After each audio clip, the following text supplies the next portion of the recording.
The richest rancher in the territory had faced ruthless outlaws, violent storms, and bitter winters, but nothing could have prepared him for what he discovered that freezing December morning.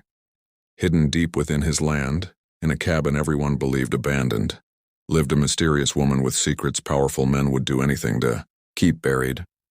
What began as a simple inspection ride would soon change both of their lives forever.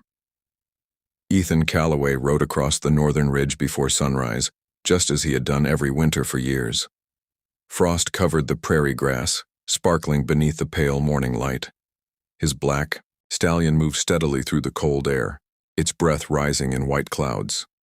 Ethan was known across the territory as one of the wealthiest ranchers in the West. His ranch stretched farther than most men could ride in a single day. While others called him lucky, those who truly knew him understood that everything he owned had been earned through discipline, patience, and hard work. Every winter he personally inspected the most distant parts of his property. A ranch of that size required constant attention. Broken fences, damaged water sources, trespassers, or wandering cattle could become expensive problems if ignored. The morning seemed ordinary until he reached a forgotten section of land near a rocky valley. Hidden among thick juniper trees stood an old cabin. The structure had been abandoned for years. Its roof sagged, its porch leaned sideways, and weather had worn the wood gray. Ethan had considered tearing it down many times, but never found the time. As he approached the ridge overlooking the cabin, something immediately caught his attention. Smoke rose from the chimney, not scattered smoke carried by the wind, but a steady column from a carefully maintained fire. Someone was living there. Ethan narrowed his eyes and guided his horse closer. As he approached, he noticed signs of recent work. Freshly chopped firewood stood stacked beside the wall. A broken window had been repaired. The front gate had been reinforced with new timber. Whoever lived there had invested effort into surviving. Ethan dismounted and walked toward the cabin. His boots crunched through frozen grass. He wasn't angry yet, mostly curious. Most trespassers hid when discovered. Whoever lived here seemed comfortable being found. Before he could knock, the door slowly opened. A woman stood in the doorway holding a lantern. She appeared, calm, almost as though she had expected him. Dark brown hair rested over her shoulders. Her coat was worn but clean. Despite the cold, there was strength in her posture and confidence in her eyes. She showed neither fear nor guilt. She simply looked at him. "Good morning," she said quietly. Ethan studied her carefully. "I believe you're living on my property." The woman nodded. "I suppose I am." Her honesty surprised him. Most people would have denied it or invented excuses. "And who might you be?" Ethan asked. "My name is Clara Whitmore." Ethan waited for more explanation, but none came. Clara stood patiently, meeting his gaze without hesitation. "Do you always welcome strangers this calmly?" he asked. A faint smile appeared on her lips. "Only the ones who own the land beneath my feet." That answer nearly made Ethan laugh, though he hid it well. "You're aware this cabin belongs to me?" "Yes." "And you chose to stay anyway?" "I needed shelter." Her voice remained steady. "The cabin was empty. I repaired what I could. If I've caused damage, I'll fix it." Ethan looked beyond her, shoulder into the cabin. The interior appeared modest but organized. Blankets were neatly folded. Firewood was stacked beside the fireplace. Everything had a purpose. Clara noticed him observing the room. "You may come inside if you wish," she said. Ethan hesitated briefly before stepping through the doorway. The warmth surprised him. Despite the cabin's age, it felt alive. Clara had transformed the forgotten structure into a home. A small table stood near the fireplace. Herbs hung drying from ceiling beams. Tools rested neatly against one wall. Nothing was wasted. Ethan removed his gloves. "You've done impressive work here." Clara shrugged. "Winter doesn't care how tired you are. Repairs had to be made." Ethan respected practical people. Clara seemed exactly that. "How long have you been here?" he asked. "Nearly 3 months." "Alone?" Yes. Ethan looked at her more carefully. Living alone through a Western winter required determination. Most men would struggle, yet Clara appeared neither frightened nor defeated. "Where did you come from?" he asked. Clara's expression shifted slightly. Not fear, not sadness, something deeper. "A place I couldn't stay." Ethan recognized the answer for what it was. Not a lie, not the full truth either. He nodded. "And are you hiding from someone?" Clara stared into the fire for several seconds. "I'm hiding from trouble." Ethan crossed his arms. "What kind of trouble?" "The kind powerful men create when they think nobody will stop them." Silence settled between them. Outside, the winter wind rattled against the cabin walls. Ethan sensed there was much more to her story than she was willing to reveal. Yet he also sensed she wasn't dangerous. Clara Whitmore carried herself with honesty. Whatever had driven her here seemed connected to survival rather than crime. Finally, Ethan stood.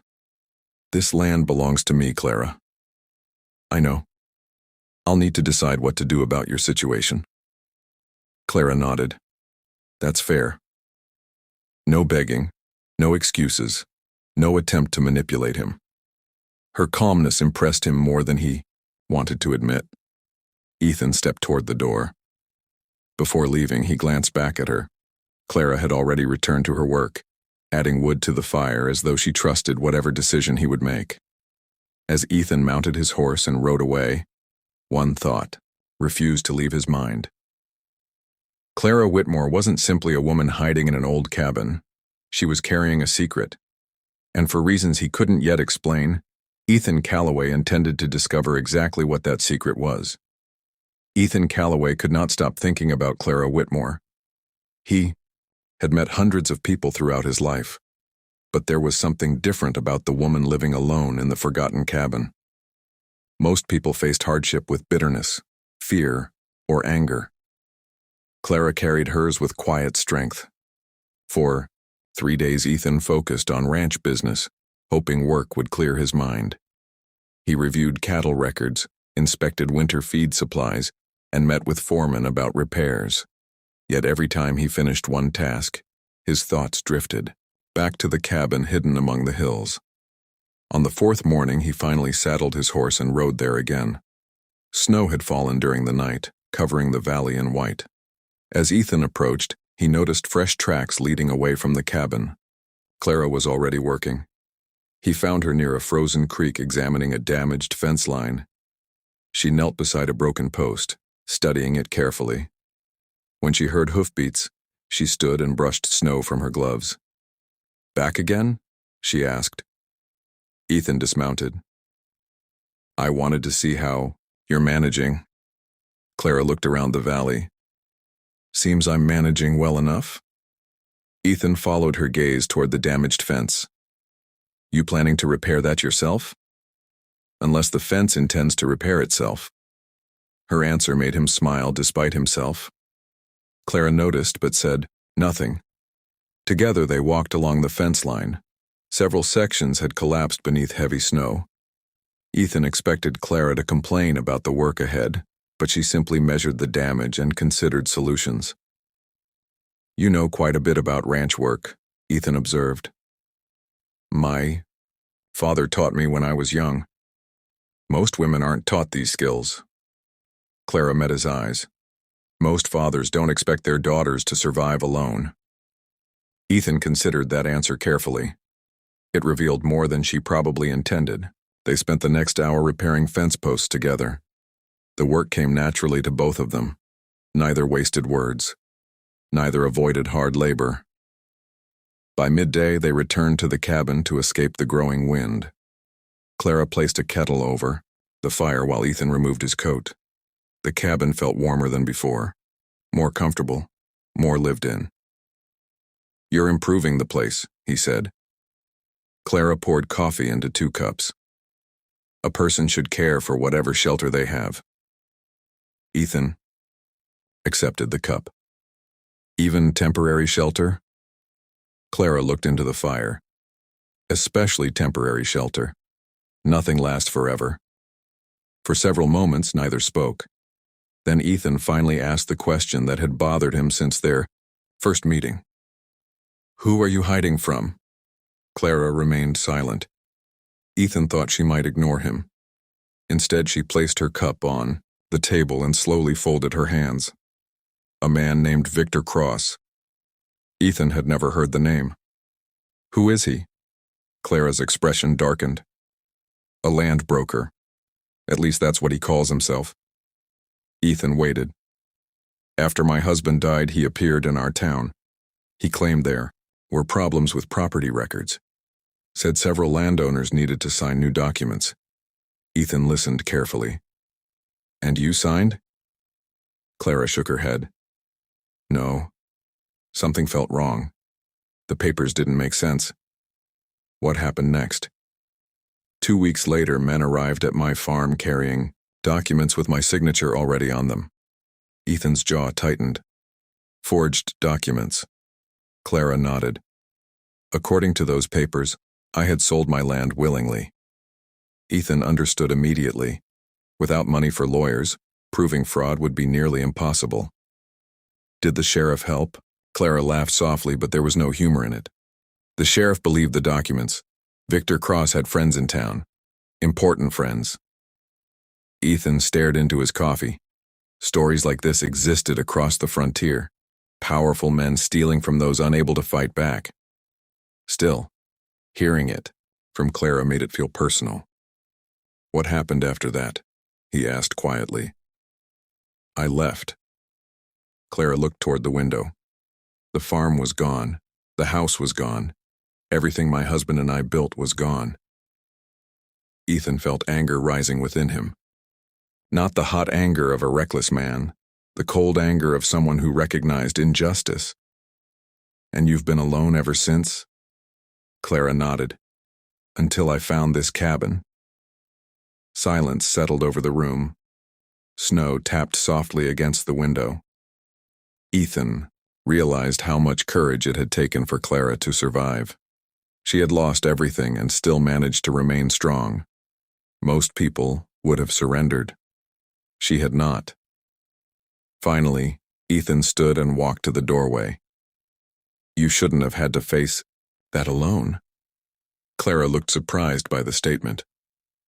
"Everyone faces something alone eventually." Ethan shook his head. "Not always." Their eyes met. Something changed between them in that moment. It wasn't romance yet. It was trust beginning to grow where suspicion once existed. Clara looked away first. "You don't owe me anything, Ethan." "Maybe not." He pulled on his coat. "But I don't like thieves." Clara watched him carefully. "Victor Cross is dangerous." Ethan stepped outside into the falling snow. "So am I when someone steals from people under my protection." Clara's expression softened slightly. For the first time since meeting her, Ethan saw hope in her eyes. Not much, just enough to be noticed. As Ethan mounted his horse and started back toward the ranch, a decision formed in his mind. He intended to learn everything he could about Victor Cross. Because if Clara's story was true, someone had stolen her future, and Ethan Calloway had no intention of letting that crime remain buried. The following week changed everything. Ethan Calloway spent his days running the ranch, but every spare hour was devoted to investigating Victor Cross. He spoke with merchants, ranchers, and old acquaintances across the territory. Piece by piece, a disturbing pattern emerged. Victor Cross had appeared in several towns over the years. Each time, families lost land under suspicious circumstances. Widows, elderly ranchers, and people without money for legal battles seemed to suffer the most. Yet no accusations ever stuck. The documents always appeared legitimate. Witnesses always disappeared. Records always favored Cross. The deeper Ethan looked, the clearer the truth became. Victor Cross wasn't simply a dishonest businessman. He was a professional thief, hiding behind paperwork and influence. One cold afternoon, Ethan returned to Ash Hollow to meet an old county clerk named Walter Briggs. Walter had spent 30 years maintaining land records and knew every property transaction within 2 counties. After some careful conversation and a generous donation to the town school fund, Walter quietly unlocked a cabinet containing archived documents. "You didn't get these from me," Walter muttered. Ethan nodded. Several hours later, he found exactly what he needed: Clara's original property records, and beside them, a second set filed months later. The signatures matched at first glance, but closer inspection revealed differences. Tiny details most people would never notice. Ethan compared them repeatedly. There was no doubt. The newer documents had been forged. For the first time since meeting Clara, he possessed proof. He rode back toward the cabin as quickly as possible. The winter sun was already sinking behind the mountains when he arrived. Clara was gathering firewood near the porch. She immediately noticed the determination in his face. "You found something," she said. Ethan dismounted and handed her the folder. Clara opened it carefully. Her eyes moved across the pages. As she reached the forged signatures, her hands began to tremble slightly.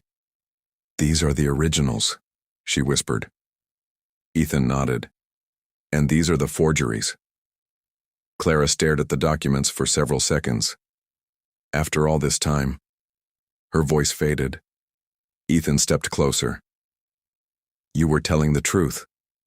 Clara laughed softly through tears she had clearly fought to hold back. "I know I was telling the truth." Ethan smiled. "Fair point." For the first time since they met, genuine happiness appeared on her face. Not relief alone, vindication. Someone finally believed her. Someone finally had evidence. They spent the evening discussing what came next. Ethan planned carefully, as he always did. The documents would be presented to county officials. Witnesses would be gathered.